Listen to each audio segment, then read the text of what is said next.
Shalom à toutes et à tous, on est très contents, on se retrouve grâce à Midrashet Yehuda Manitou, on a le plaisir d'écouter le Rav Shmuel Uziel, comme chaque semaine, chaque jeudi soir. Vous êtes présents au rendez-vous et on développe bien sûr la paracha de la semaine. Et donc on est déjà à la deuxième paracha de Vaïkra, parachat Tzav, Bechavod Harav. Alors, Erev Tov, effectivement, on va parler de la deuxième paracha. On n'a pas parlé de la première. Alors, on va faire un petit hashlama, on va se compléter. Et on va parler aujourd'hui, en fait, des deux parachiotes à la fois. Je vais parler à la fois de Vaïkra et à la fois de Tzav, parce qu'en fait, ce sont deux parachiotes, deux passages du livre de Vaïkra. Mais aujourd'hui, on va s'occuper vraiment de rentrer dans ce qu'on appelle le sens obvi, le pshat, c'est-à-dire essayer de comprendre de quoi on parle. Je ne sais pas si vous en avez l'habitude, mais en tout cas, en général, on connaît plus ou moins les histoires et ce qui est raconté dans la Torah. C'est-à-dire que, à force de le lire toutes les semaines, on a plus ou moins une idée de ce qui se passe, notamment quand il y a des événements ou quand il y a des épisodes intéressants. Par contre, quand on arrive au livre de Vaïkra, c'est beaucoup plus difficile parce que, en fait, ce sont tellement de détails sur les corbanotes, sur les sacrifices. Soit dit en passant, le mot sacrifice en français ne correspond pas vraiment au sens du mot korban, mais ce qui se passe, c'est qu'en fait, on n'est pas tellement au courant de ce qui se passe. On ne comprend pas très bien de quoi il s'agit. Et ce que je voudrais vous montrer cette semaine, c'est que il faut relire la paracha de Vaïkra, relire la paracha de Tzav, pas tellement pour essayer de se rappeler ou de chacun des corbanotes, mais pour essayer de comprendre le sens même des corbanotes. Et c'est ce qu'on va essayer de faire aujourd'hui. Et donc, pour pouvoir essayer de le comprendre bien, je vais vous montrer tout de suite un petit tableau, ou plutôt je vais commencer par vous montrer un texte. Je vais commencer par vous montrer le texte de la paracha. Si on peut dire, c'est pas vraiment le texte de la paracha elle-même, mais c'est l'ensemble de la paracha, plus ou moins. Voilà, vous l'avez devant vous. Je ne sais pas si c'est assez grand, mais en tout cas, ce que vous avez devant vous, c'est la paracha qui commence. Et si vous remarquez, la paracha de Tzav commence, je ne peux pas beaucoup plus l'agrandir, je m'excuse, parce que sinon, à ce moment-là, les versets sortent complètement de l'écran. Mais comme vous le voyez, on nous dit que dans la paracha Tzav, Dieu dit, je vais vous exposer, Tzav et Aaron et Banav les morts, Zot Torat Haola. Voici quelle est Torah Haola, on peut dire la Torah de la Ola, c'est quand on veut dire Torah de la Ola, ça veut dire l'enseignement, les principes. Puis quand on a terminé au verset 7, Torah Haola, on passe donc, Ola c'est l'Holocauste, ce qui est brûlé entièrement sur l'autel, on va passer à Torah Mincha. Torah Mincha, ce sont en général, ce sont seulement, exclusivement de la farine, de la pâte, etc., des matzot, des pains. Et donc, voilà, ça c'est le mincha. Et puis après, une fois qu'on a terminé le mincha, la Torah continue en disant, voici Torah tachatat. On va parler de maintenant chatat, c'est-à-dire le sacrifice d'expiation. Donc la Torah nous expose donc l'Holocauste, le mincha, le chatat qui est le sacrifice d'expiation. Quand on en arrive là, eh bien, la Torah continue et nous dit dans la suite de la paracha de ça, voilà la suite, c'est pas encore terminé. Il y a Torah Hacham. Torah Hachem, c'est le sacrifice pour quelqu'un qui a commis une infraction et il doit donc se faire pardonner, expier sa faute. Et voilà donc le Hacham. Quand on a plus ou moins terminé ça, on passe ensuite à Zof Torah Zevach Hashlamim, Asher Yakriv Lachem. Voici le Shlamim, c'est quand quelqu'un avait décidé d'apporter un sacrifice à Dieu, et voilà tous les détails qui vont suivre. Donc, quand on lit la paracha de Tzav, on a déjà oublié ce qu'on avait vu dans la paracha de Vaïkra, évidemment. Ça, c'était la semaine dernière, ça remonte à très très loin. Et même quand on avait lu la semaine dernière le paracha de Vaïkra, on n'avait pas vraiment fait attention à tout ce qu'il y avait là-bas. Il y a tellement de détails, comment peut-on faire attention? Et donc, on a vient de voir donc l'Holocauste, le Hacham, les Mincha, le Shlamim, le Khatat, tout ça, on a vu. Mais ce qu'on a oublié, c'est qu'on l'a déjà vu. Qu'en fait, la semaine dernière, on avait déjà lu exactement la même chose. On avait lu la même chose. Et ce que je vais vous montrer maintenant. Alors, je ne vais pas lire maintenant tout ce qui s'est passé la semaine dernière, mais je vais vous montrer directement un petit tableau dans lequel j'ai trouvé quelqu'un qui a vraiment résumé le texte. Et dans ce petit résumé, que je vais vous montrer maintenant, dans ce petit tableau, vous allez voir que, en fait, eh bien, maintenant, ça, je peux l'agrandir s'il y a besoin. Voilà. Voilà. Vous avez devant vous la paracha de Vaïkra et la paracha de Tsav. Je vais commencer directement par le deuxième verset de la paracha de Vaïkra, où il est écrit, vous avez Vaïkra à droite, je vais encore augmenter pour qu'il n'y ait pas de problème, voilà.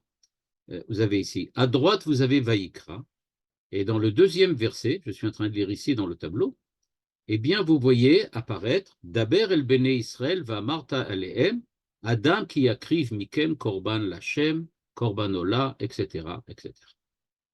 C'est-à-dire, la Torah commence en disant, voici, parle aux enfants d'Israël, et voici ce qui se passe si ils décident d'apporter un sacrifice, une offrande, qui soit, et vous voyez la liste qui est en dessous ici, Ola, Mincha, Shlamim, Khatat et Hacham, exactement les mêmes que nous venons de voir, colonne de gauche, dans la paracha de Tsav, la paracha de cette semaine, dans lequel il est écrit Tsav et Aaron vet banav lemor, ordonne à Aaron et à ses enfants, aux Kohanim, d'apporter les offrandes. De quelles offrandes il s'agit?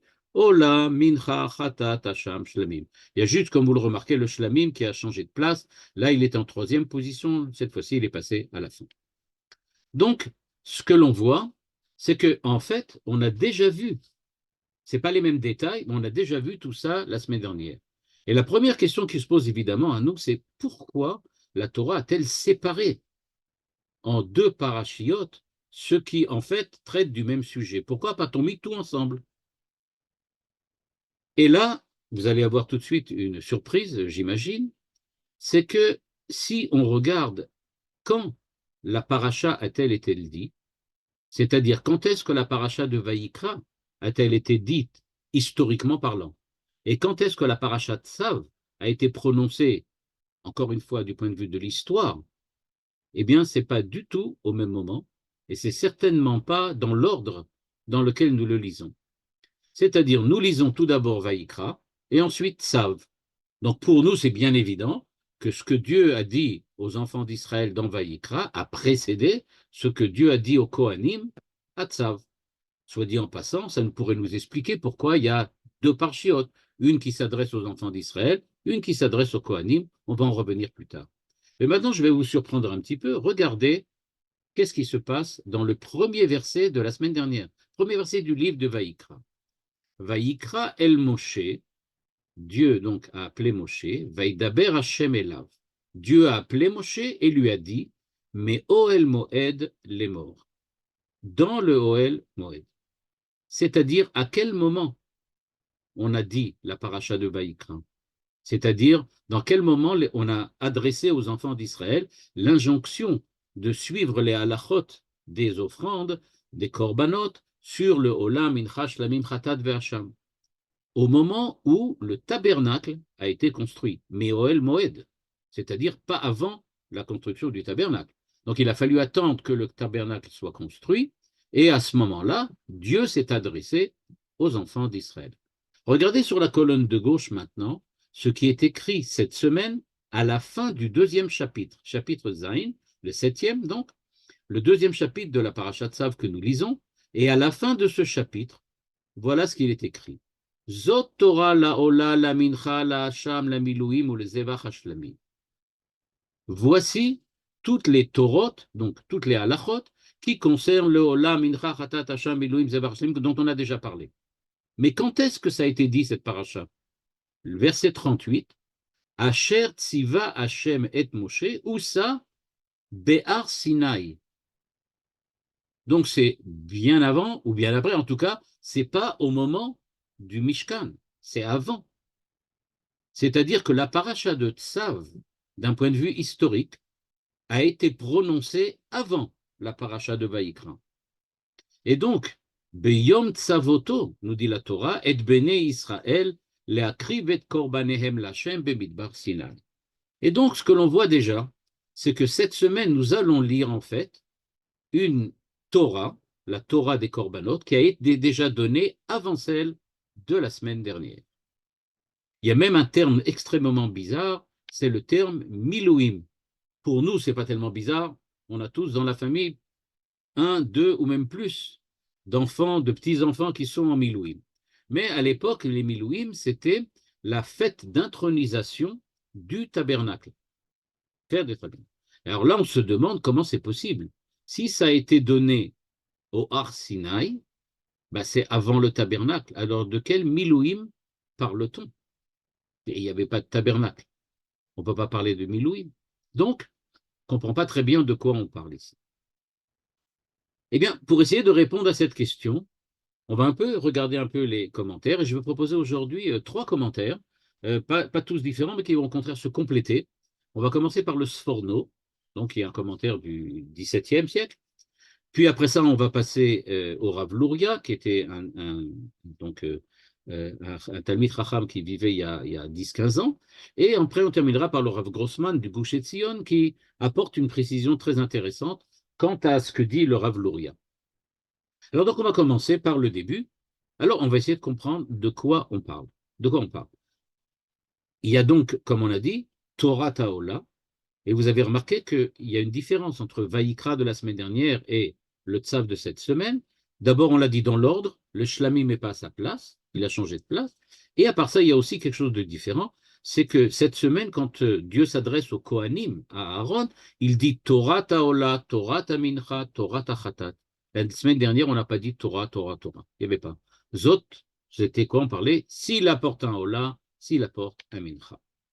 Eh bien, si on regarde, en fait, eh bien, ce qui se passe, nous dit Sforno, c'est qu'il faut savoir que la paracha de Tsav, à quel moment elle a été dit? Eh bien, elle a été dit au moment de la fin de Parashat Shemot. C'est-à-dire, on va revenir un petit peu en arrière. Quand vous avez vu ici, on nous parle de Torah Ta'ola Be'ar Sinai. On parle ici du Har Sinai. Quand on parle de Moshe, Vayikra Hashem el Moshe Meo el Moed, on parle donc du tabernacle. Le Sforno nous dévoile, Ve'aya, nous dit-il, Ve'ze'aya beyom shekila Moshe et akamat amishkan. C'est-à-dire, nous dit le Sforno, pourquoi la Torah a-t-elle commencé par nous raconter ce qui a été construit, pardon, la paracha de Vaïkra qui a été prononcée par Dieu à Moshe ou annoncée à Dieu par Moshe dans le Mishkan, parce que ça tombait précisément le jour où on a terminé de construire le Mishkan. Je vous rappelle que dans la fin de Shemot, on nous raconte que les enfants d'Israël ont construit le Mishkan. Vous vous rappelez, on avait dit, il y a d'abord Trouma Tetzavé, dans lequel on nous parle de la construction du tabernacle, puis on nous parle des habits. Après ça, on nous parle Kitissa, dans lequel on va parler là-bas de la faute du Vaudor, et ensuite on termine avec Vayakel Pikoudé, dans lequel on revient sur la réalisation de la construction du tabernacle et la réalisation de la couture des habits. Et tout se termine en disant, quand les enfants d'Israël ont terminé de construire, Moshe a terminé de construire le Mishkan, alors Dieu a résidé sur le Mishkan et Moshe ne pouvait pas s'approcher. Et ça s'arrête là. Et ensuite, on ouvre le livre de Vaïkra. Nous dit le Sforno, pourquoi a-t-on placé Vaïkra tout de suite? Parce que ça a été prononcé le même jour que la Torah dans le Sefer Shemot termine le livre de Shemot par la construction du tabernacle. En fait, il y a une continuité entre la fin de la construction du tabernacle et le livre de Vaïkra. Et c'est donc pour ça que ça a été mis ensemble. C'est pour ça qu'il nous dit Ze'aya beyom shekila Moshe takamat mishkan. Quand à la fin de Parashat Pikoudé, dans les derniers versets, on nous annonce que la Shrina est descendue sur le Mishkan et qu'à partir de maintenant, on ne peut plus, Moshe ne pouvait plus s'approcher, ça ne veut pas dire que l'histoire s'est arrêtée là ce jour-là. Qu'est-ce qui s'est passé ensuite? Eh bien, c'est le livre de Vaïkra. C'est-à-dire, la Shrina est descendue, à ce moment-là, les enfants d'Israël ont entendu, ou Moshe a entendu, la voix de Dieu lui annoncer voilà comment tu vas apporter les offrandes, le hola, le khatat, le hacham, etc., etc. Et donc, c'est à partir de ce moment-là que Moshe entendait, en fait, l'ordre de Dieu. Donc voilà, on a déjà une explication, première explication du Sforno. C'est-à-dire donc, la fin de Shemot et le début de Vaïkra, c'est en fait le même jour.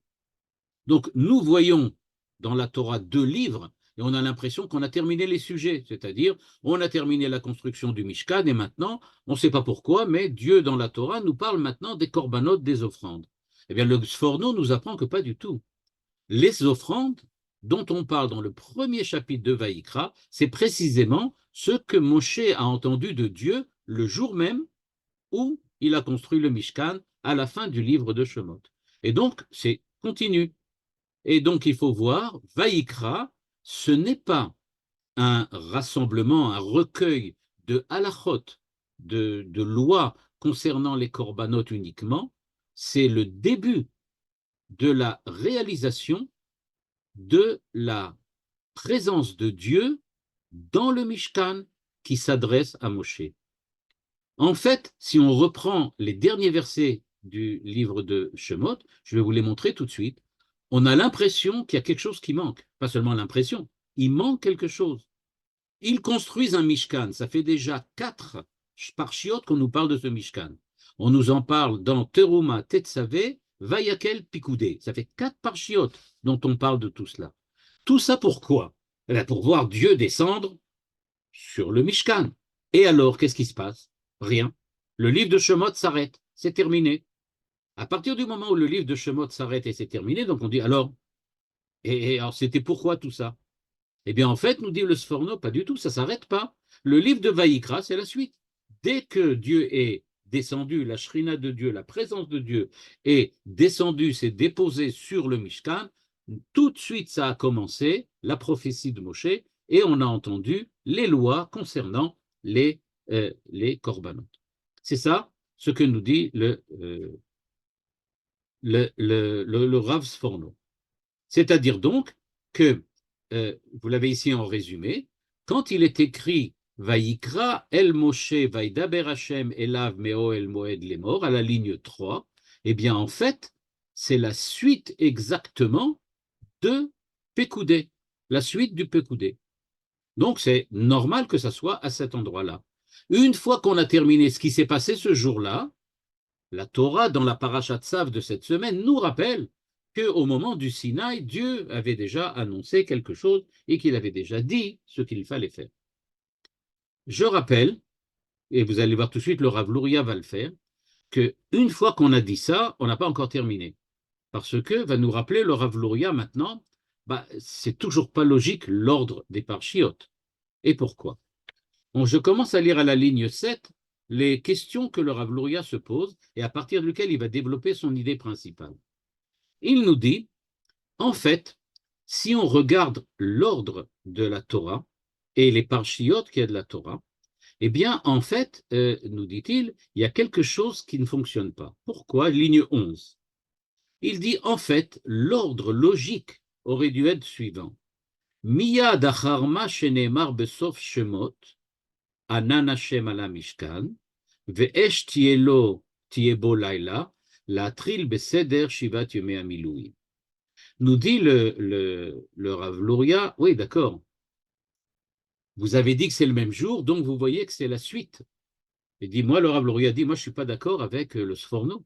Ça ne marche pas son histoire. Pourquoi? Parce que qu'est-ce qui s'est passé une fois que la Shrina est descendue sur le Mishkan? On sait ce qui s'est passé. Vous savez quoi? C'est expliqué dans la parasha Tetzavé.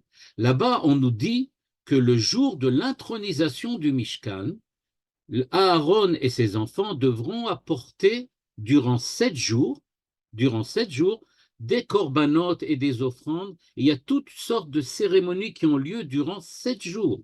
On les a appris dans la paracha Tetzavé. Dieu a déjà annoncé, voilà ce que vous allez faire le 7e jour. Et donc, nous dit le Rav Luria, à partir du moment où la Shrina est venue sur le Mishkan et que maintenant Dieu est là, donc on va introniser le Mishkan pendant 7 jours. Et dans 2 semaines, pardon, dans 2 semaines, on va lire la parashat Shemini.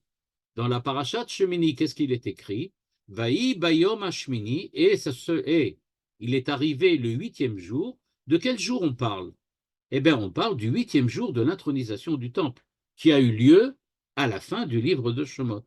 Donc, nous dit le Rav Luria, on aurait dû nous parler de ce Yemé Milouim, de cette semaine de fête et de cérémonie d'intronisation, tout de suite après le moment où on nous annonce que Dieu est venu et est présent dans le Mishkan. Ensuite, on peut nous parler de la paracha des Korbanot que Dieu a donné à Moshe. Mais d'abord, il faut parler des Milouim. Donc, on aurait dû, dit le Rav Luria, commencer par la parashat Shmini, et pas du tout par la parashat Vaïkra. Ça ne marche pas encore. Donc là, il faut essayer de comprendre ce qui se passe. Donc, on arrive en fait à ce petit imbroglio qui nous dit la chose suivante. En fait, Tzav, c'est avant Vaïkra, mais en fait, avant Tzav et avant Vaïkra, il y avait Shmini. Donc, tout le livre de Vaïkra est à l'envers. On aurait dû avoir l'ordre normal aurait dû être Teruma, Tetzave, Kitissa, Vayakel, Pikoudé, Shemini, Tzav, Vaïkra. C'est comme ça que ça aurait dû être, dit le Rav Luria. C'est dans ce sens-là, et pas du tout dans l'inverse. Historiquement parlant, tout est à l'envers. Et donc le Rav Luria va nous dire, en fait, l'ordre n'est pas chronologique. L'ordre n'est pas chronologique. Et s'il n'est pas chronologique, c'est parce que la Torah a une intentionnalité bien claire dans ce qu'elle veut faire. Dieu, quand il expose dans le livre de Vaïkra les éléments concernant le Mishkan et les offrandes dans l'ordre Vaïkra, Tzav, Shmini, a une intention bien claire. Et c'est cette intention que va s'attacher le Rav Luria à dévoiler. C'est-à-dire nous expliquer pourquoi, en fait, le livre de Vaïkra est construit tel qu'il est construit et dans quelle mesure on va apprendre justement quelle est la signification des korbanot grâce au fait qu'on va justement découvrir ce que la Torah recherche dans cette présentation. Voilà ce qu'il nous dit à la ligne 16. Il nous dit la chose suivante. Premièrement, on l'a déjà oublié parce qu'évidemment, c'était il y a très très longtemps, c'était il y a 6-7 semaines. On a oublié qu'au début de la parashat Trouma, Dieu n'a jamais parlé qu'on allait faire des korbanot. Je ne sais pas si vous vous en rappelez. Il n'y a rien qui concerne les korbanot. Au début de la parashat Trouma, on nous parle que Dieu va construire un Mishkan. Pourquoi? Veshachanti betocham. On l'avait vu quand on l'avait étudié. C'est-à-dire, on avait vu que le but, la finalité du Mishkan, du tabernacle, et donc du Beth Amikdash, c'est pour que Dieu réside dans le Beth Amikdash. On ne nous dit pas un seul mot sur les korbanot. C'est vrai qu'on parle des korbanot dans la parashat Tetzavé. À ce moment-là, effectivement, on nous dit qu'il va y avoir des korbanot, que les Kohanim vont apporter des korbanot. Mais, nous dit le Rav Luria, ces korbanot qui vont apporter et dont on nous parle parashat Tetzavé, ce sont précisément les korbanot de la cérémonie d'intronisation du Mishkan. De là, on peut déduire que ce que l'on apporte durant cette cérémonie, ça n'a pas de rapport avec les korbanot, globalement, ceux dont on parle dans le livre de Vaïkra. Ce sont des korbanot spécifiques à l'intronisation du temple. Le Rav Luria dit, et met l'hypothèse, qu'en fait, il n'y a pas du tout de korbanot dans tout le livre de Shemot. Les korbanot concernant l'intronisation du temple sont comme les moyens, les clés qui permettent aux enfants d'Israël de permettre à la Shrina de Dieu d'être présent dans le Mishkan. Mais ce ne sont pas des korbanot standards, comme on va les voir dans le livre de Vaïkra. Donc il nous dit, il est écrit Vasuli Migdash Beshachanti Betocham. De là, on en déduit que le but et la signification du Mishkan et du Migdash, c'est uniquement pour créer une relation et un lien entre Dieu et Knesset Israël. Entre Dieu et Knesset Israël. Tout ce qu'on nous parle sur les 7 jours d'intronisation et les korbanot qu'on y a apportés, ce ne sont pas des korbanot, ce sont des offrandes concernant l'intronisation du temple qui permet au temple de fonctionner. On va dire d'une certaine manière, c'est un peu comme quelqu'un qui achète une voiture, alors il la met en route pour voir que tout marche bien. Ben, c'est là ce qu'on a fait. On a mis en route pour voir que tout marche bien, et donc la présence de Dieu est venue durant ces 7 jours-là. Par contre, quand on nous parle de korbanot, c'est-à-dire d'offrandes qui viennent, on peut dire, expier les fautes des enfants d'Israël, que ce soit par le hola, le khatat, le hacham, tout ça, on en parle uniquement que dans le livre de Vaïkra. Donc, nous dit tout de suite le Rav Luria, vous remarquez bien que si la Torah a séparé le livre de Shemot du livre de Vaïkra, bien que, nous dit le Sforno, c'est la suite, a priori, on aurait dû respecter l'ordre chronologique, et on l'a respecté, puisque la première paracha de Vaïkra, c'est la suite de Shemot, il n'en demeure pas moins que ce sont 2 livres complètement différents. Parce que, Chidouche du Rav Luria, et qui maintenant nous permet de comprendre ce qui se passe, en fait, je vais le dire de cette manière-là, pour essayer de montrer plus fort, d'insister sur le Chidouche du Rav Luria, on ne parle pas du même Mishkan. C'est pas le même Mikdash. Le Mikdash de Shemot, c'est un Mikdash de rencontre, un Mikdash de relation, de partenariat entre Dieu et Israël. C'est le lieu de rencontre. Ohel Moed. Ohel Moed, c'est la tente d'assignation, là où on donne rendez-vous. C'est-à-dire que le Mishkan et le Mikdash du Sefer Shemot, c'est un Mishkan et un Mikdash qui sont là pour nous permettre d'être en rapport, en relation, en contact avec le Créateur. Quand on va parler du livre de Vaïkra et on va parler des korbanot, à ce moment-là, on ne parle plus de rencontre, on parle d'expiation de fautes. Et il nous dit, ça, c'est 2 choses complètement différentes et, écoutez bien, qui n'ont aucun rapport entre eux. Aucun rapport entre eux. C'est pour ça que c'est 2 livres différents. Donc, il y a 2 Mishkan. Un Mishkan qui est, j'aurais pu dire, ce que l'on appelle dans le langage de la Chassidoute, Dvekut. Quand on dit Dvekut, c'est-à-dire adhésion, contact entre Dieu et l'homme. C'est le Mishkan de Shemot. Dans Vaïkra, on parle d'un autre Mishkan, le Mishkan des Korbanot. Et ça, c'est quelque chose de complètement différent.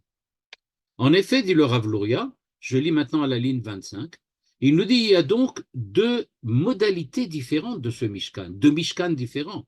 Le premier, nous dit-il à la ligne 25, Ve'asuli mikdash ve'shachanti betocham, c'est ce qui permet à Dieu de pouvoir être présent parmi nous, avec nous. Et donc, à ce moment-là, indépendamment, nous dit le Rav Luria, de ce que l'on lit dans tous les autres commentaires, eh bien, on aurait construit ce Mishkan même si les enfants d'Israël n'avaient pas fauté la faute du veau d'or. Pourquoi nous dit-il ça? Parce que c'est bien connu, il existe une opinion extrêmement répandue et célèbre qui dit qu'en fait, jamais de la vie les enfants d'Israël n'auraient construit le Mishkan s'ils n'avaient pas fauté la faute du veau d'or. On n'aurait pas eu besoin du Mishkan. Chaque enfant d'Israël aurait été digne d'être présent face à Dieu et Dieu présent face à lui, et le contact aurait été direct et naturel sans avoir besoin de passer par l'intermédiaire d'un Mishkan. Ça aurait été en fait un peu les temps messianiques dans lesquels Dieu est là pour l'homme et l'homme est présent devant Dieu sans avoir besoin de passer par un lieu particulier, un endroit particulier. Pourquoi se donner rendez-vous pour être en contact avec Dieu si de toutes les façons Dieu est là tout le temps et que nous on le voit tout le temps? Donc nous dit dans cet état idéal dans lequel l'homme et Dieu se voient en permanence, ils sont face l'un à l'autre tout le temps, il n'y a pas besoin de Mishkan, il n'y a pas besoin de Mikdash. Or, nous dit le Rav Luria, oui, ça c'est possible de le dire, mais ce n'est pas ça ce qu'il avait prévu. En fait, Dieu avait prévu qu'il y a besoin d'un Mikdash tout le temps pour qu'il y ait contact avec Dieu. Ensuite, nous dit-il, il y a une deuxième modalité du Mishkan, c'est le fait que c'est un lieu particulier, puisque c'est le lieu de rencontre, dans lequel nous allons apporter les offrandes et nous allons demander à Dieu d'expier nos fautes. Et cela, on ne peut le faire que dans le Mishkan. D'ailleurs, nous dit le Rav Luria, rappelez-vous, Adam Arishon, Caïn, Evel, Noach, Avraham, Yitzhak, Yaakov ont apporté des corbanotes. Mais où les ont-ils apportés? Eh bien là où ils voulaient. C'est-à-dire, quelques-uns sur le Har Moria, d'autres l'ont fait ça chez eux. Et donc, nous dit-il, chacun a fait où il a pu. Mais on dit toujours c'était sur le Har Moria, sur le Mishkan, sur le Mikdash. C'est-à-dire qu'a priori, pourquoi ils avaient besoin d'aller sur le Mishkan ou le Mikdash? Pourquoi ils avaient besoin de faire ça là? Parce que il y a un lieu particulier dans lequel on fait ça, c'est le Mikdash. Mais durant longtemps, il n'y avait pas de Mikdash et les gens apportaient des corbanotes chez eux à la maison, ce qu'on appelait les bamot. Les bamot, c'est justement le fait qu'on pouvait apporter chacun un corban quand on en avait besoin, quand on en avait envie. Très bien. Une fois qu'on a vu ça, le Rav Luria nous dit d'accord, on a compris maintenant. Shemot Vaikra. Un, c'est la rencontre avec Dieu, l'autre, c'est les korbanot. Mais cette idée, nous dit le Rav Luria, cette idée que je viens d'émettre, il faut la prouver maintenant. C'est pas suffisant. On peut dire des belles idées, c'est toujours bien. C'est notamment chez nous, les Français, on sait que c'est très courant, ça. On aime bien dire des belles idées, des belles choses comme ça, même s'il n'y a aucune preuve et si ce n'est pas vraiment véridique. Je vous rappelle la célèbre phrase de Alain Finkielkraut. Je ne sais pas si vous connaissez Alain Finkielkraut, mais Alain Finkielkraut, évidemment, a dit une fois dans un interview la phrase exceptionnelle suivante. Il a dit, nous, les Français, ce que l'on dit, c'est pas toujours vrai, mais c'est vraiment beau. C'est après ça ce qu'il est. C'est-à-dire, on ne dit pas toujours la vérité, mais ce qu'on dit, on le dit bien, c'est vraiment beau. Alors on dit, bon, c'est vrai, c'est comme ça. Alors le Rav Luria dit, moi, je ne suis pas français, et donc, je ne vais pas dire simplement des choses parce que c'est beau. Il va falloir le prouver. Et vous allez voir maintenant que cette idée, ou plutôt cette signification double du Mishkan, nous dit le Rav Luria, c'est quelque chose qui, en fait, est présent dans toute la Torah, et pas seulement entre Shemot et Vaïkra, mais dans toute la Torah. Premièrement, nous dit-il, il y a une phrase très célèbre dans laquelle, que nous avons tous lu, c'est au moment où Yaakov rêve de Soulam. Alors je vous rappelle qu'il rêve de l'échelle au moment où précisément il arrive au Beth Amikdash. Il est justement au Beth Amikdash. Alors nous dit le Rav Luria, voilà, il est au Beth Amikdash. Et qu'est-ce qu'il dit le matin en se réveillant? Enze ki'im bet Elohim veze sha'ar hashamayim. Okay. Voici, c'est la maison de Dieu et la porte des cieux. Et le Rav Luria de remarquer très intelligemment et finement, de quoi parle-t-il? Si c'est Beth Elohim, ça veut dire que c'est la maison de Dieu. Ça veut dire qu'on est dans la maison. Si on dit Sha'ar Shamaim, ça veut dire que c'est la porte pour les cieux. Ça veut dire qu'on n'y est pas. Ça veut dire que les cieux sont en haut et que c'est la porte seulement. Mais l'essentiel n'est pas là. Alors il dit, alors c'est où? On est dans Beth Elohim ou on est dans Sha'ar HaShamayim? Où est-ce qu'on est exactement? Et donc nous dit-il, Beth Elohim, c'est l'endroit où il y a Dieu, ou bien c'est Shamaim, c'est l'endroit où il y a Dieu. Où est Dieu? Il est dans Shamaim ou dans Beth Elohim? Où est-ce qu'il est? Dans la Baït ou dans le Sha'ar? Eh bien, nous dit-il, ben, il faut justement regarder. Il nous dit, je lis à la ligne 3, en fait, le Beth Amikdash, c'est Makom li meyuad liot Bet Elohim. C'est la maison de Dieu. Oui, oui, oui, il a raison, Jacob. Il nous dit, c'est deux choses à la fois. C'est d'une part Bet Elohim, la maison de Dieu dans laquelle la Shrina est présente, dans lequel il est possible d'être en contact avec Dieu. La meilleure preuve, dit Yaakov Avinu, c'est que j'ai rêvé de la présence de Dieu. Dieu m'a parlé. Donc, c'est bien clair, Dieu est là. Donc, c'est Bet Elohim. Alors, pourquoi tu dis Zéchar Hashamaim? Parce que Sha'ar Hashamaim, ça veut dire que c'est à cet endroit-là, qui s'appelle Bet Elohim, que moi, je vais pouvoir m'adresser à Dieu par l'intermédiaire de la tfila, par l'intermédiaire des korbanot, et que je vais pouvoir servir Dieu et m'adresser à lui. C'est de cette porte-là, c'est de ce portique que les prières et les offrandes vont monter vers Dieu. Ça veut donc dire, nous dit le Rav Luria, que Yaakov Avinu avait tout à fait compris qu'il y a deux modalités complètement différentes au Beth Elohim. C'est une part la maison de Dieu parce que Dieu y réside, mais c'est aussi Sha'ar HaShamayim, c'est-à-dire l'endroit à partir duquel on peut adresser nos prières et nos offrandes à Dieu. Et donc, nous dit-il, ce qui est vrai pour le Mishkan, pardon, et est aussi vrai pour le Mikdash. Et c'est donc pour ça que dans Vaïkra, on nous parle exclusivement des korbanot, alors que dans Shemot, on nous parle de la Shrina. Le dernier verset de Shemot, c'est dans les deux derniers versets de Shemot, dans Parashat Pekudei nous disent, la Shrina est descendue sur le Mishkan. Et ça s'arrête là, parce qu'il n'y a pas besoin de plus que ça. C'est fini, c'est le Mishkan. Après ça, commence Vaïkra tout de suite. Le Sforno nous dit, il lève la main, c'est le même jour. Ben oui, mais ça ne nous intéresse pas. Shemot, on parlait de la Shrina, ça y est, c'est fini. Maintenant, Vaïkra, on va parler des korbanot. D'accord, le même jour, on a aussi fait les korbanot. Donc, nous dit-il, on est passé à un autre niveau, on peut dire comme ça. Donc, nous dit-il, le moment des Milouim, les 7 jours, qu'est-ce qui s'est passé?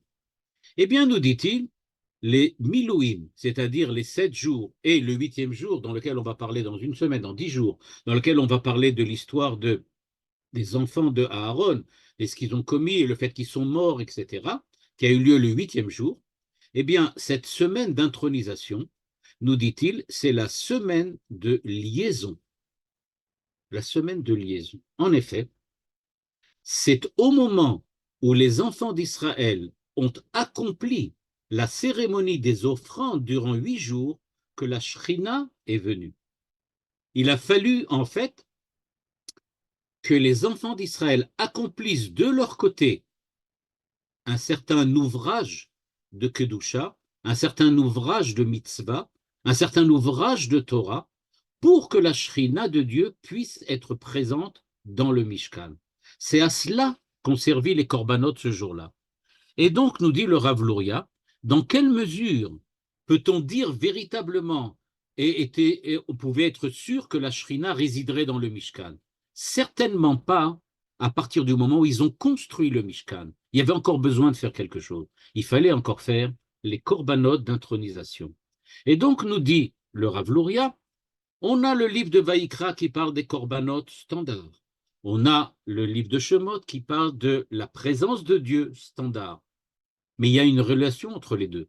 La relation entre les deux, c'est les 8 jours d'intronisation dans lesquels les enfants d'Israël ont apporté des korbanot comme dans Vaïkra pour que la Shrina réside comme dans le livre de Shemot. Et donc c'est pour cela, dit-il, que l'on voit apparaître eh bien, cette semaine-là, semaine intermédiaire, semaine tampon entre les deux.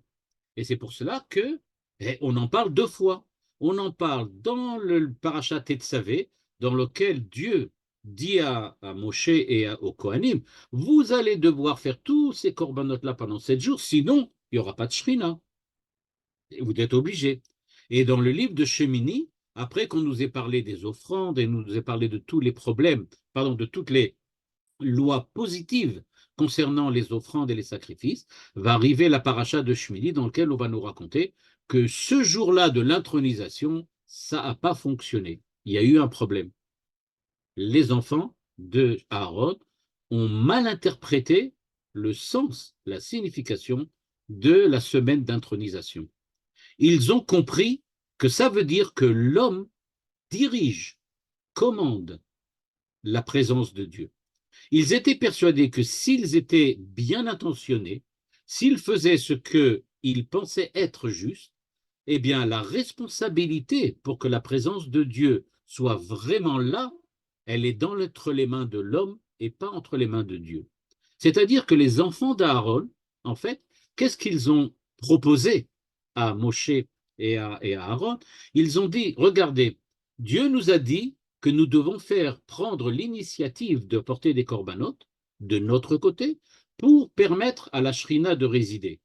Ça veut donc dire qu'en fait, on n'est pas obligé de faire les corbanotes que Dieu nous demande de faire. N'importe quel corbanote, si on est bien intentionné, doivent permettre à la présence de Dieu d'être là. La réponse de Dieu, c'était pas du tout ça dont on parle. Non, vous allez faire ce que je demande exactement et pas ce que vous avez l'intention de faire. Et c'est pour ça qu'ils ont été punis, qu'ils sont morts le jour de l'intronisation. Mais la Torah nous dit Bikrovai et Kadesh. Ils avaient une bonne intention. Ils pensaient vraiment que c'est l'homme qui pouvait, de par j'aurais pu dire, par sa spécificité, de par sa capacité, c'est l'homme qui pouvait permettre à Dieu de résider. Eh bien, nous dit le Rav Luria, on a donc maintenant compris Shemot Vaïkra, on a compris les deux modalités du Mishkan. Eh bien, ça va nous permettre de comprendre encore une autre chose qui est aussi très importante. Comment se fait-il qu'à chaque fois qu'on parle du Mishkan, on parle de Shabbat? Je rappelle, dans la parashat Kitissa, par exemple, on nous dit le jour du Shabbat, vous n'avez pas le droit de construire le Mishkan. On en avait parlé. C'est-à-dire que on nous rappelle qu'il y a relation entre Shabbat et Mishkan et que le jour de la construction, les Shabbatot durant lesquels on devait construire le temple, on devait s'arrêter parce qu'on n'a pas le droit de construire le jour de Shabbat. Nous dit le Rav Luria, ça ne marche pas comme ça. En fait, Shabbat et le Mikdash, c'est pareil. Le Shabbat, c'est le Mikdash. On le sait par la Chassidoute, qui nous a dit que le Shabbat, c'est la sainteté dans le temps, le Mikdash, c'est la sainteté dans l'espace. Mais le Rav Luria dit non, c'est pas suffisant ça, de dire un c'est dans l'espace, l'autre dans le temps. Ça fonctionne, mais ça marche pas bien. Il y a quelque chose de plus que ça. Pourquoi? Eh bien, nous dit le Rav Luria, ligne 21. Akavana, ena al makom ha'akrava vala korbanot shayu krevim sham, שזה לא מצינו בשבת, אלא בחינה ראשונה של דירה בתחתונים יחד עם ישראל. C'est-à-dire que le Mikdash et Shabbat sont tous les deux, des façons, des modalités de la résidence de Dieu dans le monde de l'homme, aussi bien dans l'espace que dans le temps. Dieu réside dans le temps, Dieu réside dans l'espace. Et donc c'est pour ça qu'ils sont tous les deux ensemble. Ah, mais, nous dit-il, dans le Shabbat et le Mikdash, il y a quand même deux choses. Il faut savoir que c'est pas exactement pareil. Dans le Mikdash, Dieu descend vers nous, alors que dans le Shabbat, c'est nous qui montons vers lui. Mais ça, c'est une chose dont on parlera une autre fois. À la suite de ce rapport donc avec le Shabbat, nous dit-il, et nous dit qu'est-ce qui se passe dans la seconde modalité du Shabbat? Eh bien, nous dit-il, regardez bien, si le monde monte vers Dieu le jour du Shabbat, c'est-à-dire que le monde se sanctifie le jour du Shabbat, est-ce que c'est pas un petit peu quelque chose comme un korban? Est-ce que ça ressemble pas un petit peu à un korban? C'est-à-dire que c'est vrai que Dieu vient vers nous dans le Mishkan, mais le jour du Shabbat, c'est vrai que Dieu est présent parce que nous montons vers lui, un petit peu comme on fait un korban. C'est-à-dire qu'on s'approche de Dieu et on apporte des corbanotes, et grâce à cela, on peut se permettre de se retrouver en face à face avec le Créateur. Mais nous dit-il, le Shabbat, c'est au fond une espèce de personnalisation temporelle de cette rencontre entre l'homme qui se sanctifie, qui se sacrifie dans le sens de Korban, et le Beth Amikdash. Donc, nous dit-il, il y a donc dans le Shabbat les deux modalités du Mishkan, les deux modalités du Mikdash. Le Mikdash, on l'a dit, c'est le lieu où Dieu réside. Le Mikdash, on l'a dit, c'est le lieu où on fait les korbanot. Eh bien, nous dit le Rav Luria, le Shabbat, c'est le Dieu qui réside dans le temps, comme dans le Mikdash, mais c'est aussi Dieu qui réside dans le temps parce que l'homme s'élève vers lui. Quand l'homme s'élève vers lui, c'est comme s'il accomplissait l'acte du korban, l'acte de l'offrande. Et donc, on a bien, nous dit le Rav Luria, une adéquation entre Shabbat et le Mikdash. Il y a les deux modalités dans Shabbat aussi. Donc, ça nous permet de comprendre donc, pourquoi, effectivement, on a ce rapport entre Shabbat et Mikdash. Troisièmement, est-ce que vous vous rappelez, peut-être vous vous en rappelez, et là on va pouvoir comprendre véritablement quel est le sens de ce que c'est que le Mikdash et les korbanot. Quand on va se rappeler qu'aujourd'hui, on ne peut plus malheureusement, apporter les korbanot. Alors, si on ne peut plus apporter les korbanot, alors qu'est-ce qu'on fait? Eh bien, la Torah nous dit, on fait la tfila et on étudie les halachot des korbanot. La tfila, c'est comme les korbanot. D'ailleurs, dans Masechet Brachot, dans la Gemara de Brachot, il y a une discussion. Tefilim les tfilot, keneged korbanot, ou keneged ahavot. Ligne 8. C'est-à-dire, on se demande la question, est-ce que les tfilot qu'on fait aujourd'hui, elles vont d'après les korbanot, de la même manière qu'il y avait un korban le matin, un korban le soir, un korban, etc. Donc, de la même manière, il y a 3 tfilot. Ou bien on dit qu'il y a 3 tfilot parce que les Avot, Avraham, Yitzhak et Jacob, ont eux-mêmes institué les tfilot. Avraham, il a institué Shacharit, Jacob, il a institué la prière du soir, et Yitzhak, la prière de l'après-midi, Mincha et Arut. Bon, alors il nous dit en fait, si on regarde bien, ça veut donc dire que les tfilot ont 2 modalités. La tfila a 2 modalités. Une modalité comme les korbanot, une modalité comme les avot. Et donc, nous dit-il, quelle est la différence entre les tfila des avot et la tfila des korbanot? Eh bien, c'est exactement les 2 modalités du mikdash. On a dit le mikdash, c'est Dieu qui réside ou le lieu des korbanot. Ben, les tfilot, c'est pareil. La tfila, c'est pas simplement la prière que nous adressons à Dieu. Il y a dans la tfila 2 modalités bien claires. Il y a d'une part le fait que nous envoyons, si on peut dire, nous expédions nos prières vers Dieu.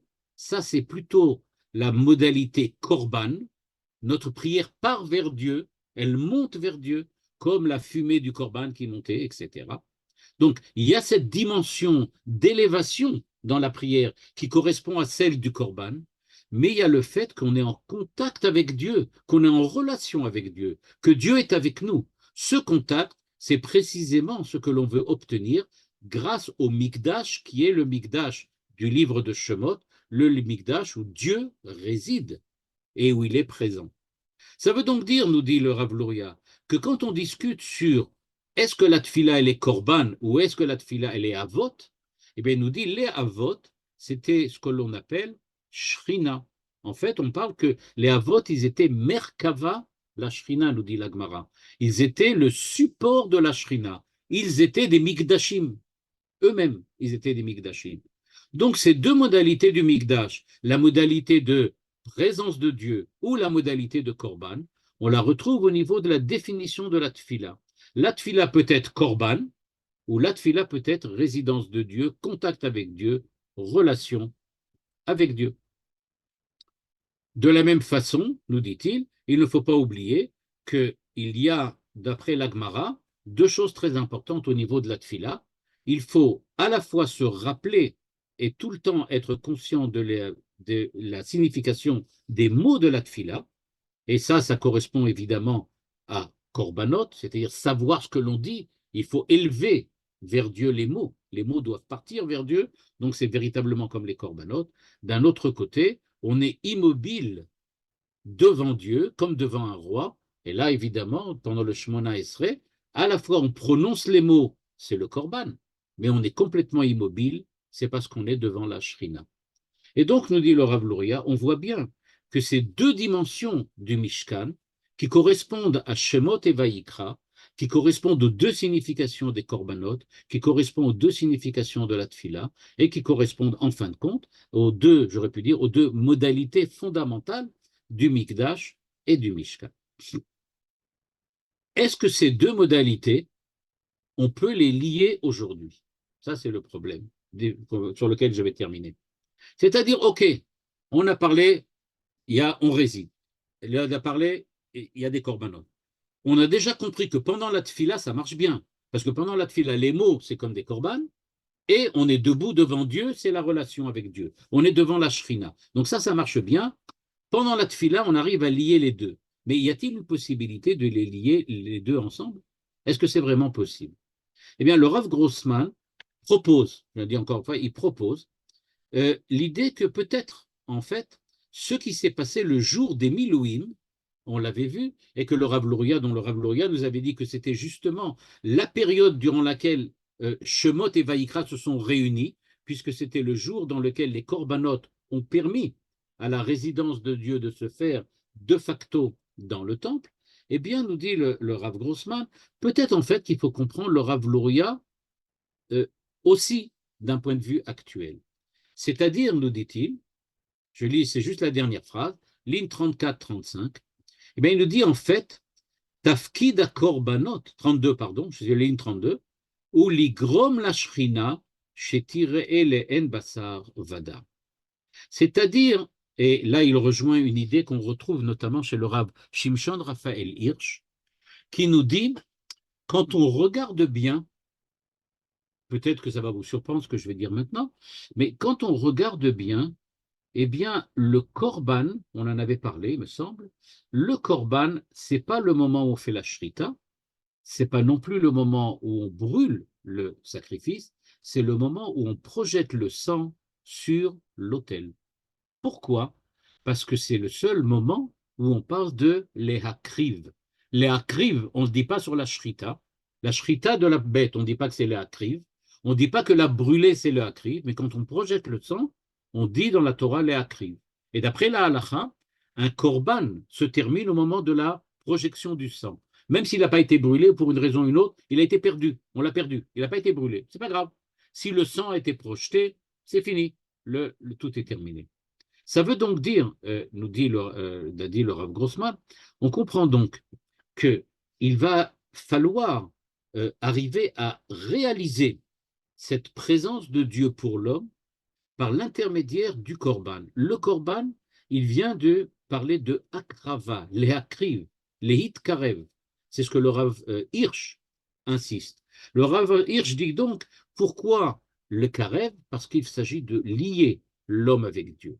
Il faut que la Shrina soit là. Veshachanti betocham, dit le Rav Hirsch. C'est-à-dire, Dieu doit résider en chacun d'entre nous. C'est ça le but. Mais comment fait-on cela? Par l'intermédiaire des corbanotes.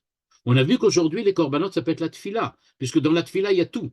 Le Rav Luria nous avait expliqué. Dans la tfila, il y a les mots qui sont comme les corbanes, et il y a la présence de Dieu, parce qu'on est debout face à Dieu. Donc, il y a les deux à la fois. Mais, nous dit-il, il faut savoir que s'il n'y a pas les mots, ben, il n'y a pas non plus la shrina devant. C'est-à-dire que se mettre debout et penser à Dieu, être une espèce de philosophe, je ne sais pas moi, abstrait, qui réfléchit sur la grandeur de Dieu quand il est face à Dieu, ça ne veut pas dire que Dieu est avec lui. Ce n'est pas nous, comme les enfants de Aaron, qui pouvons créer la présence de Dieu. Nous devons agir, faire quelque chose.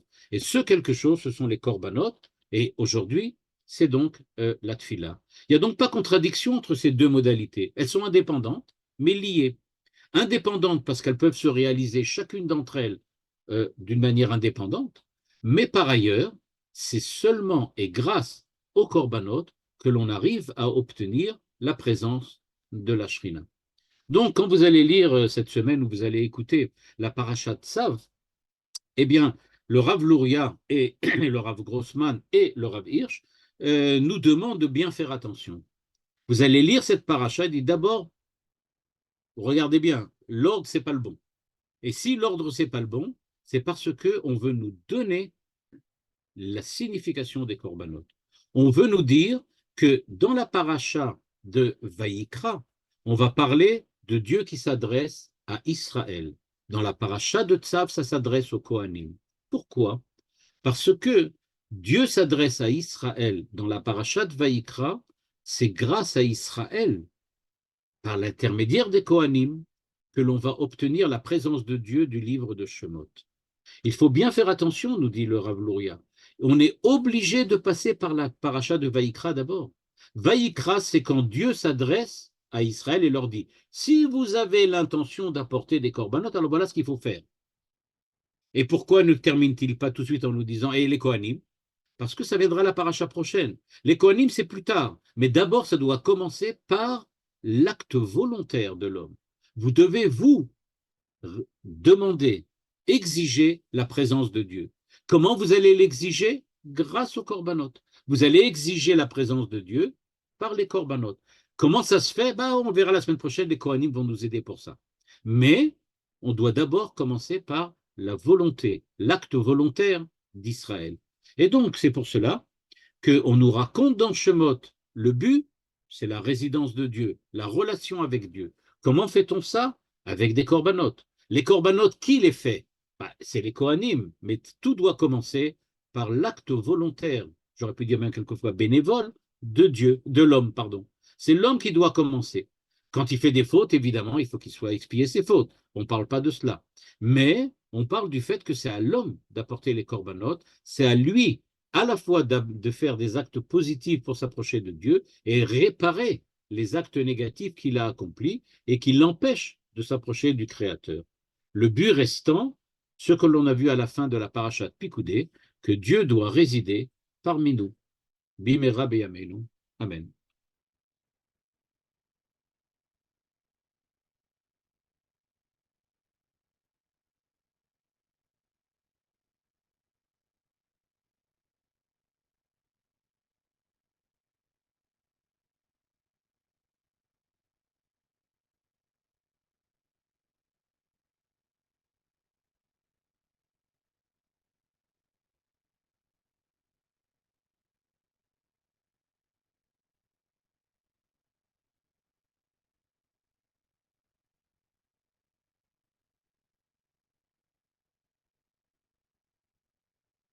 On n'entend pas.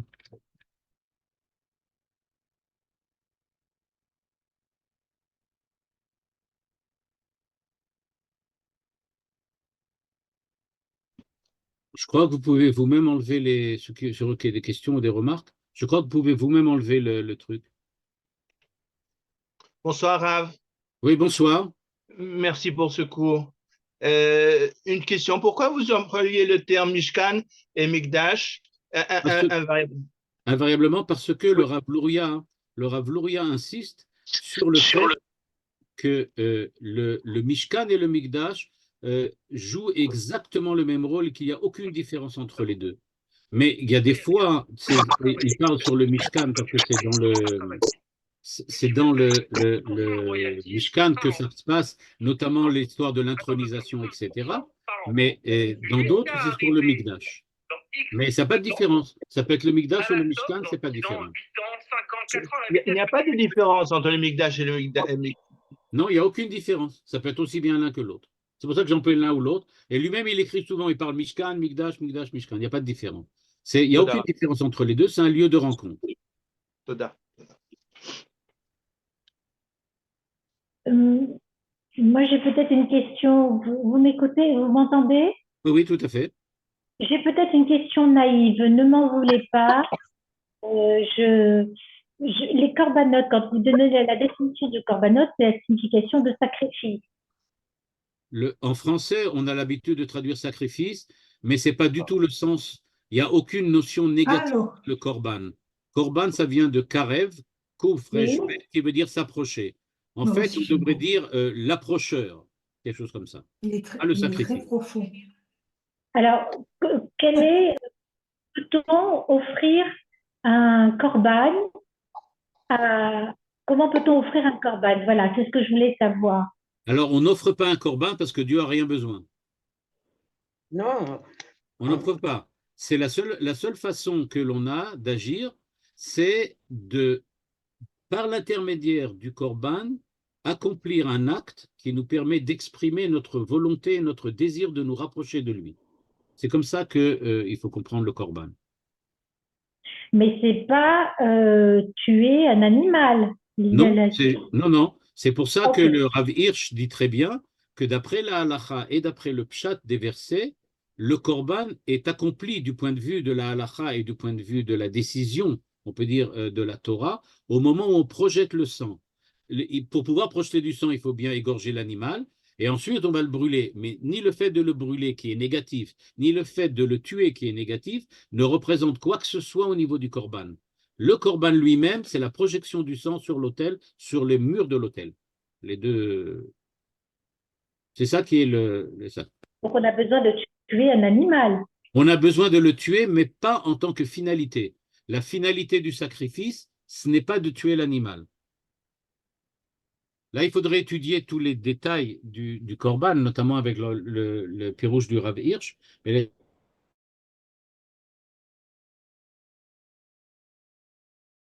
Bonsoir, Raph. Qu'est-ce que c'est exactement l'intronisation?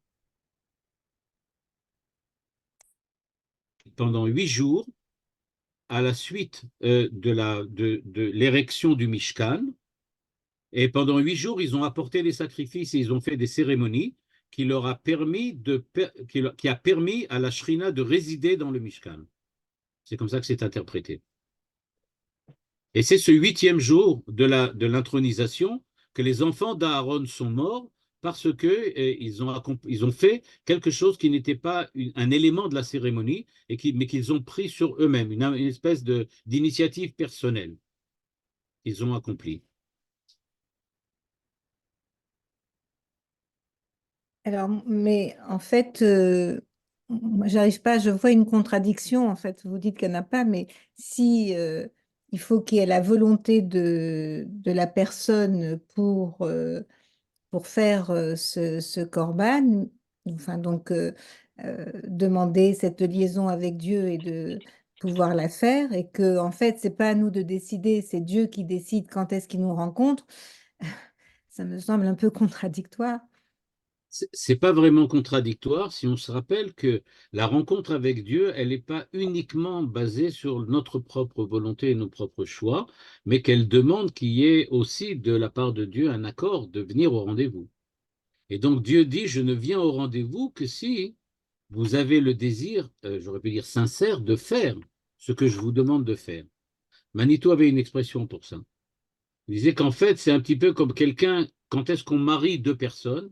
Ben, on marie deux personnes qui sont déjà fiancées.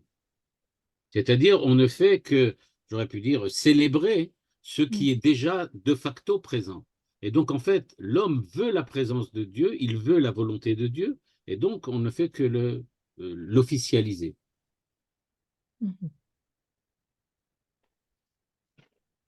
Merci.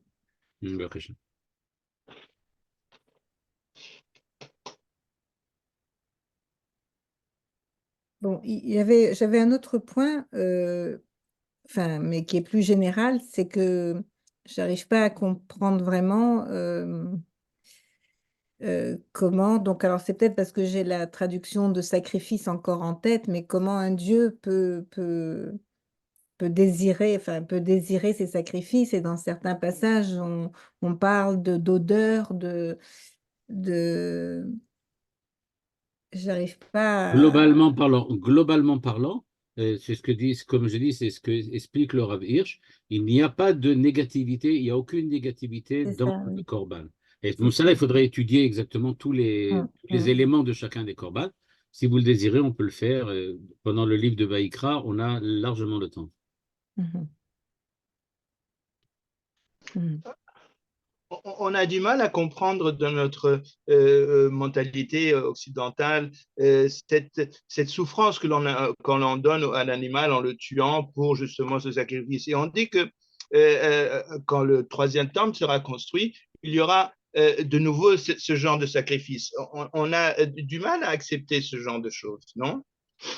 Et on a du mal à accepter parce que il faut commencer maintenant déjà, ben là c'est une notion qui est plutôt compliquée, c'est la notion du rapport et de la relation avec l'animal. À partir du moment où on humanise l'animal, il est évident que ça a l'impression qu'on est en train d'accomplir un meurtre.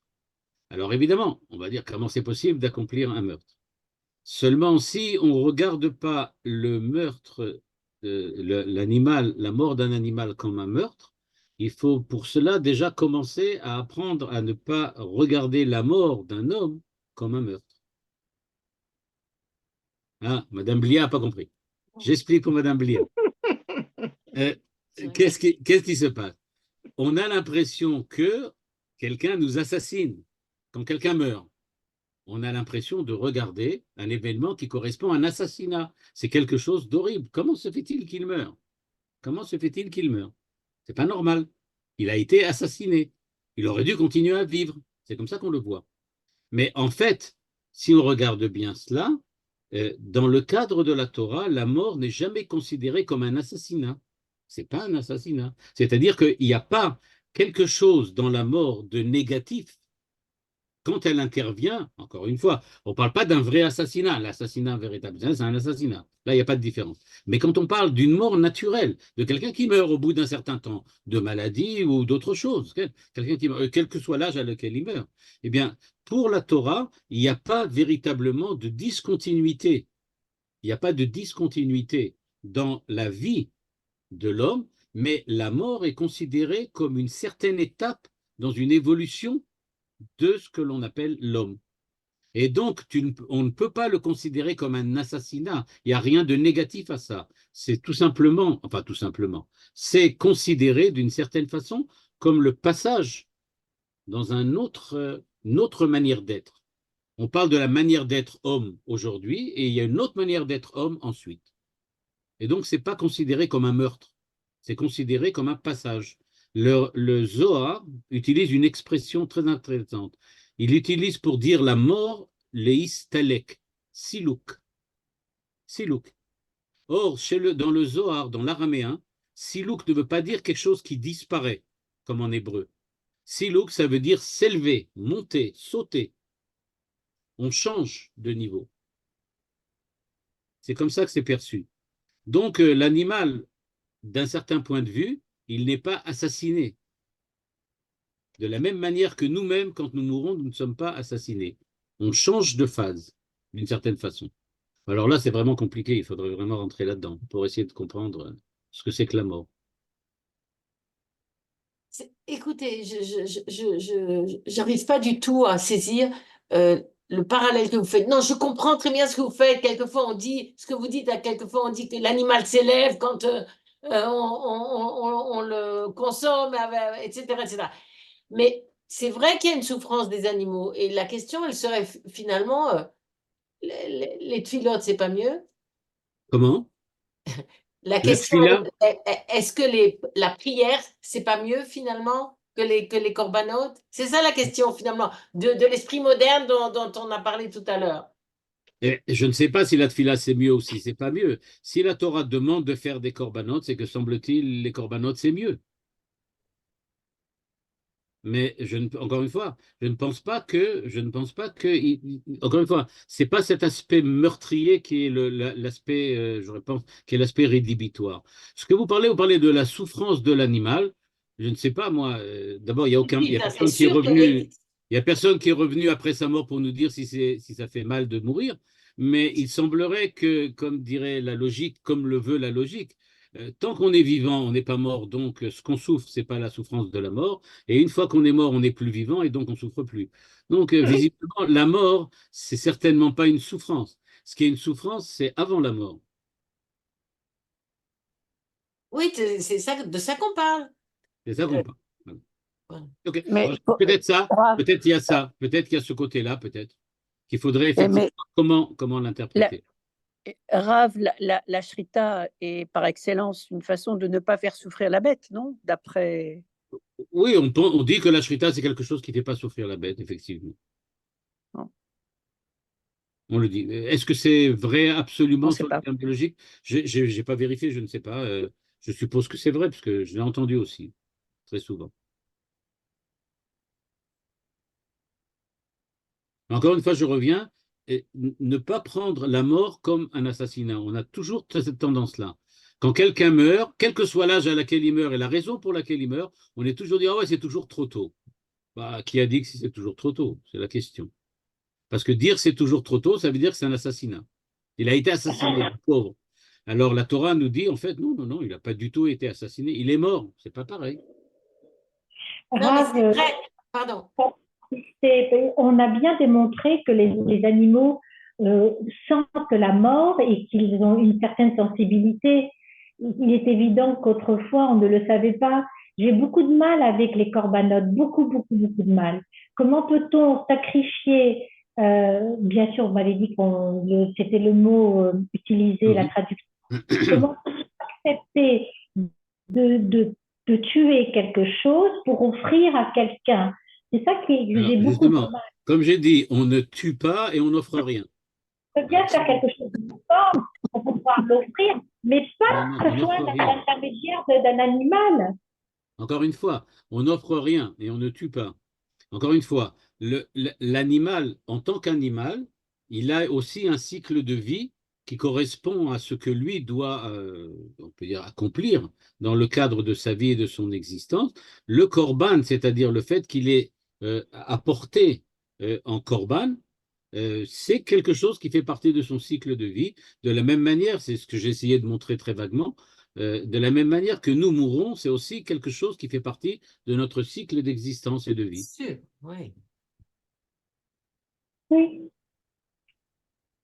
Moi, j'ai une autre question, Encore une Rav, fois, et c'est- pardon. Moi, je voudrais- je ne cherche pas, je ne cherche pas à atténuer le fait que on a une tendance à regarder ça avec une certaine douleur. Oui, j'en suis tout à fait conscient. Je voulais vous poser une autre question, Rav. Oui, L'importance Bakash. de la viande bassar dans les fêtes, dans Shabbat et tout. Et est-ce que c'est Mina Rabbanim ou Mina Raïta? En simcha ela bebassar ve'yain, c'est de Rabbanan. C'est de Rabbanan. Ah, d'accord. Ok. Quelqu'un qui est végétarien, il fait en simcha avec le quinoa. Tov. Shabbat Shalom alors. Toda Rabba Shabbat pour ce shalom. cours. Toda Rabba. Shabbat Shalom, Rav. Shabbat shalom. Ah, merci beaucoup. J'ai tout compris. Oh non, moi Bezrat pas. Hashem. Shabbat Shalom.